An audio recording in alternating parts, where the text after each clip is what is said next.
Hello guys, welcome to NBA Health TV. I go by the name Ikia Ifie Sapon and I'll be your host for today. But before I get right into the video, please make sure you hit the like and subscribe button below. So today, our video is about how to decrease and eliminate respiratory infections such as COVID and flu by using natural substances in and around our home. And guess what? We have a guest who will enlighten us on all this information. His name is Holistic Baba. Welcome to our show, Baba. Thank you for having me on the show. How are you doing today? Doing good, by His grace. Yeah. I'm also good too. So, we've heard so much about you, and we know that you got all the health goodies for my guest and I. So, we'll just get right into the video. So, what are some ways that we can eliminate and decrease respiratory infections by using home remedies and natural substances around us? Because living in New York City, we know how the pandemic has affected us, and not everyone got the chance to get a hospital bed, and people came home to die, which I think is very devastating. So how do we curb this fatal rate of COVID? Well, it's very easy to curb it. It all depends on what you want to do to curb it. Whether you want to put the effort in, you want to put the work in. Okay. The easiest way to start that is by having a proper ventilation system. And in New York, most of us, we do not have a proper ventilation system because most of the houses are kind of crashed together. So what you can do is by increasing and then filtering your house. So if you have a filter, it helps. If you don't have a filter, no problem. All you have to do is to open your windows, open your doors if you are home, and allow the fresh air to breeze through the house and then cleanse the house from the debris and then the dense dampness that is within the houses. If you are able to do that, that will kind of if you use circulating COVID throughout the whole house. Another thing you can also do easily is which normally because you Americans we are used to a standard way of living. Right. It's not. It hasn't really helped us. With America, what we eat, they normally call it the standard American diet, which is filled with refined foods, a lot of sugar. I'm talking about refined sugar, which doesn't do well with our system, our immune system. So when COVID hit, because we've decreased our immune system because of the kind of foods we eat, and because of idleness, we don't exercise a lot, we don't drink enough fluids. Right. It affected us much more than people could think. So if we could rectify that, you eat well, your nutrition is on point. So what are some examples of foods that we can eat? Because I think it's a broad term you're using. Yeah, nutrition actually, when it comes to COVID, there are certain foods you want to eat to stimulate COVID. I mean, to really get rid of COVID. And some of the food would also help you build your immune system to fight COVID and also help you build antibodies against the virus. Now, the easiest one you can always get, which is always around the house, is onion and garlic. Oh, wow.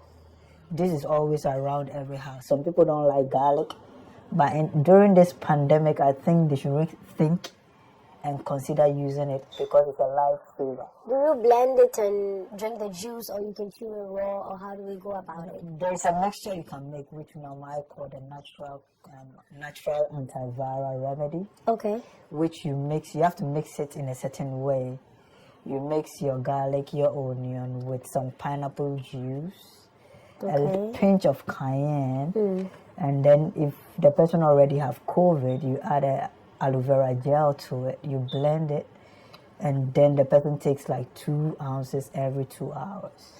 So what if somebody's allergic to aloe vera like me? What can they use to substitute that product? So that's what I just mentioned earlier on is pretty much the basics. It's just for ordinary people who do not have underlying medical conditions. Okay. Because if you have underlying medical conditions, the protocols have to be changed a little bit. There are different protocols that work for different people. So dealing with different people as a whole, you have to deal with what works with them. Right. For instance, someone who has allergies is allergic to aloe vera. You take aloe vera out, but you can add the lemon skin to it, and it will do the same job. And what if I am allergic to aloe vera and I have gastritis? Lemon is not really good for me. Oh, it doesn't matter the skin? Well, if lemon is not good for you, take the lemon out. Okay. You take the lemon out. You use the skin, and then you can also introduce the green papaya leaf extract. That would also do the same job for you. So do we have to make the extract at home, or it comes in a store or You can something? make it at home, or you can buy it if you want. Okay, it's called papine? No, you just get a papaya leaf. Okay. The papine is in the papaya leaf. It's the enzyme, the active enzyme in the papaya leaf. Oh, okay. So that is what you want, because remember, the virus we have nowadays, which is the flu virus, the coronavirus, their glycoproteins are a little bit stubborn than normal. Right. So you need something that can soften those things up. And pineapple, and then how do you call it? Pineapple has bromelain, and then papaya has papine. So bromelain is also an enzyme? It's also an enzyme Okay. found in pineapple. Okay. Now with pineapple, the most interesting thing is that if you are able to combine bromelain with acetylcysteine, it's able to disintegrate the spike protein. Right. So the spike protein from the COVID does not really affect you that much. Your body builds immune system actively. So because you need the spike protein to bind to the ACE receptor too, Right. to be able to enter the cell. Right. But if you in the presence of bromelain and then acetylcysteine, it cannot do that. Oh, okay. And even by the time it enters the cell, you already have ginger available, and then you have quercetin, which is a quercetin which comes from onions, which can transport the into the cell and slow the viral replication. So there's so much you can do just by your house. Right. But it also depends on who you're taking care of. For instance, if the person has an autoimmune, you don't want to add something like cayenne pepper, Why? because cayenne is a stimulant. And people with autoimmune conditions already have a highly stimulated system already. Okay. So they are already stimulated, and their cells are fighting, their immune system is fighting their organs. So what you want to do, you want something immune modulators or adaptogens, like ashwagandha, like schisandra. What is an adaptogen? Adaptogen is normally a stress controlling herb that we Okay. have that is able to modulate any trigger of stress or inflammatory responses. Oh, okay. So if you have too much inflammation in the system, adaptogen helps you gradually to regulate it to normal levels. Okay. The key is being normal. So if your immune system gets abnormal or your cytokines get abnormal, then that's where your COVID or flu situations get worse. The key is to get your immune system or your cytokines to a normal range as possible, Okay. so that you don't suffer the bad side effects that come with it.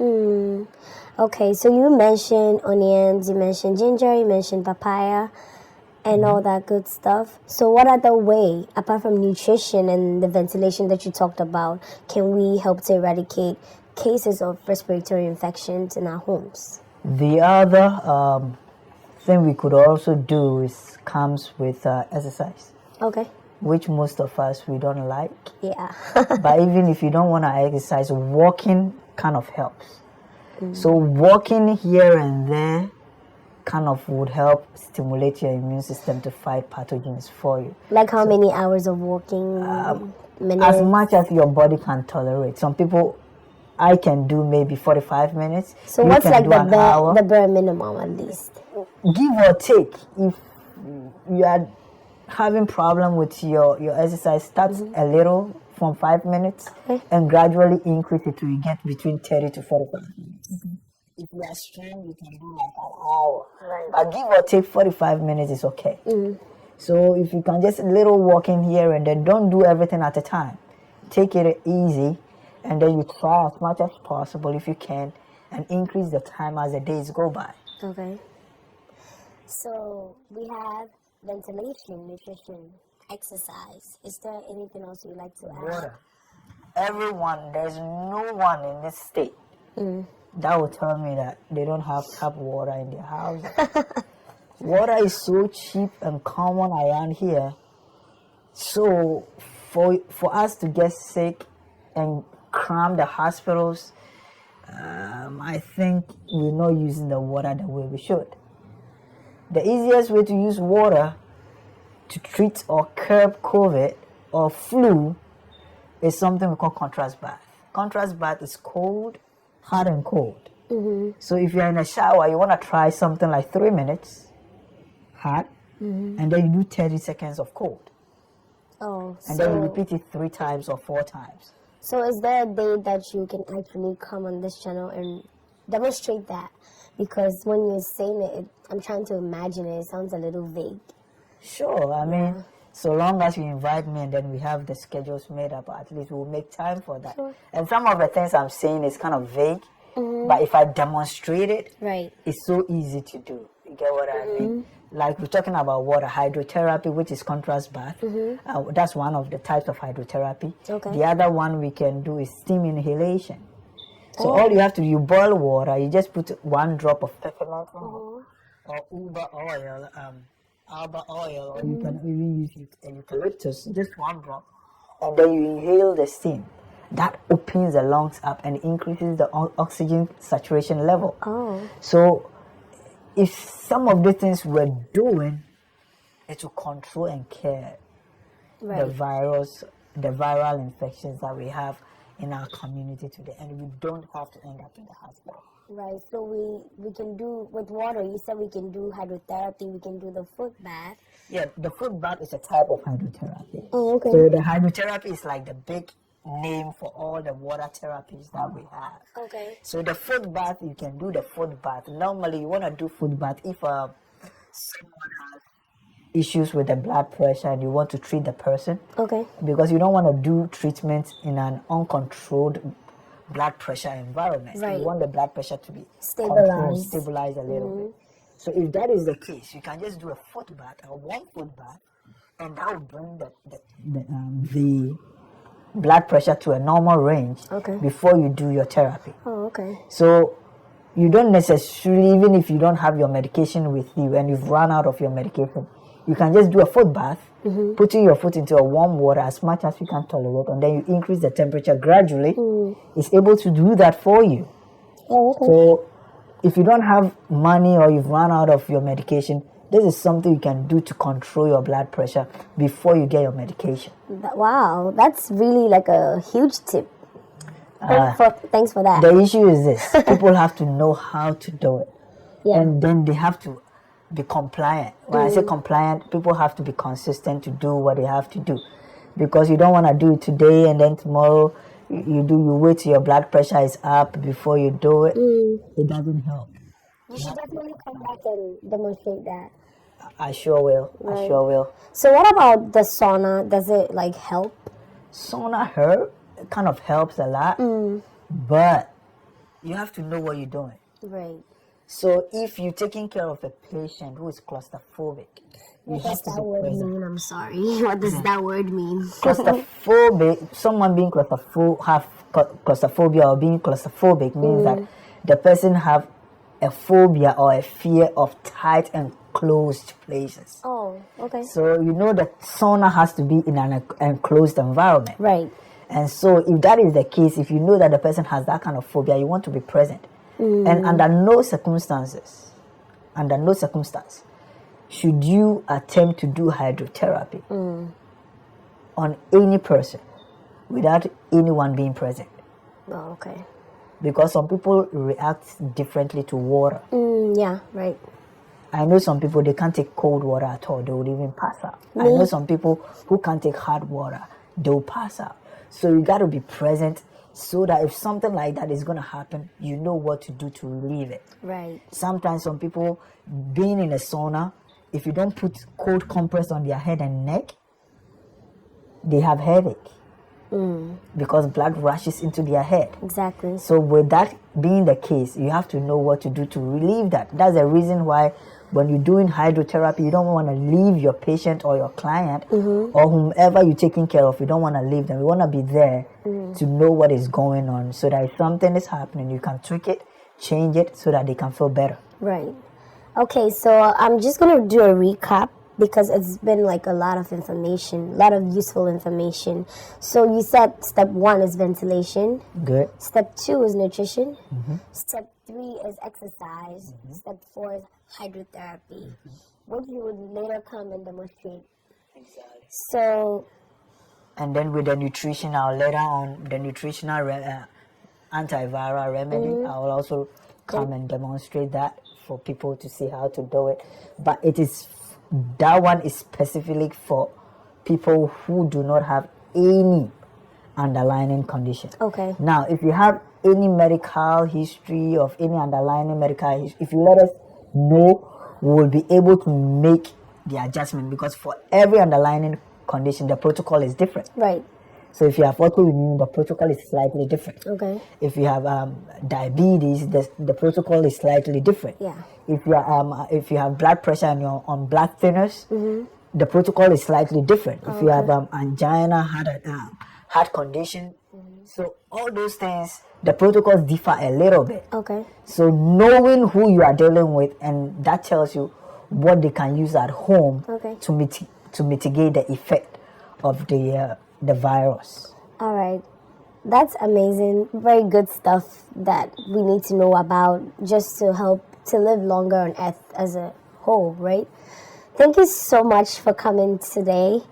Really appreciate your time, and we hope to see you again. Thank you. Thank you. Bye.